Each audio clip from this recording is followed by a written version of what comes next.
The Railer boys basketball team was back in action Friday night, hoping to beat Danville and make their way into the championship of the Lincoln-Eaton round-robin tournament.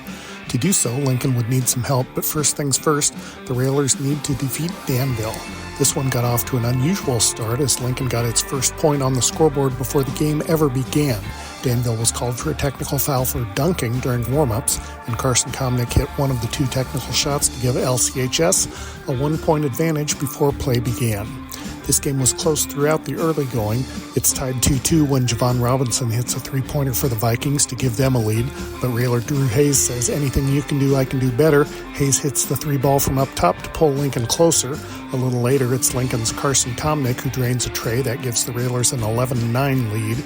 In Monday's loss to Centennial, head coach Neil Alexander said he was looking for a bit more hustle and intensity from his team. It appears senior Gabe Smith got the message. Here, a missed three-pointer starts to bounce out of bounds. Danville's Jamian Avery watches it and thinks it will be Viking ball, but Smith leaps after the ball, corrals it, and bounces it off of Avery and out of bounds. Lincoln retains possession.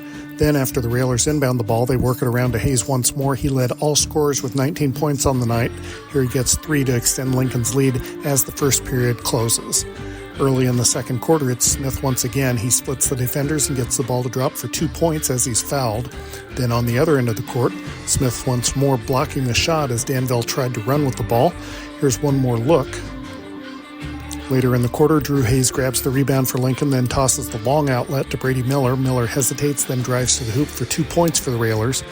Then, with just 6 seconds to go before halftime, Hayes finds Brody Tungate. He hits the jumper from the elbow to give Lincoln a 9-point advantage at intermission. Third quarter action now. Lincoln tries to pull away. Here Comnick gets the ball from Hayes and drives the open lane for a layup to give Lincoln a double-digit lead. Then a short time later, Comnick hits the three ball for the Railers. He finished with 16 points for Lincoln, but it wasn't all offense. Here Gabe Smith anticipates the pass, tipping it to Brady Miller. Miller gets it back to Smith, who hits the layup.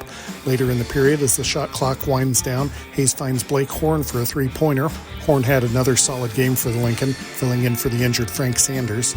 Hey, it's the holidays, so how about we celebrate with a block party? Drew Hayes shows some hops as he blocks the three-point attempt in front of the Danville bench. Lincoln's lead was around 10 for most of the second half, but Danville would not go away. Here, Javon Robinson grabs the rebound and goes coast to coast. Robinson led Danville with 15 points on the night.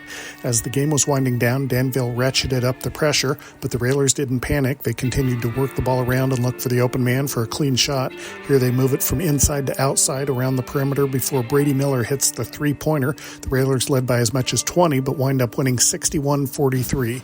So Lincoln did what it needed to do by winning. The Railers also got help from Belleville West as the Maroons defeated Champaign Centennial. So in Lincoln's pool for the tournament, the Railers finished 2-1 along with Belleville West, as did Champaign Centennial.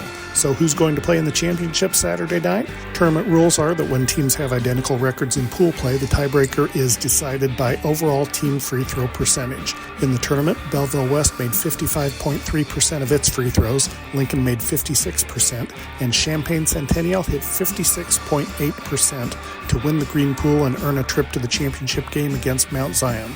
Lincoln finishes second in the green pool and takes on Belleville Althoff for third place.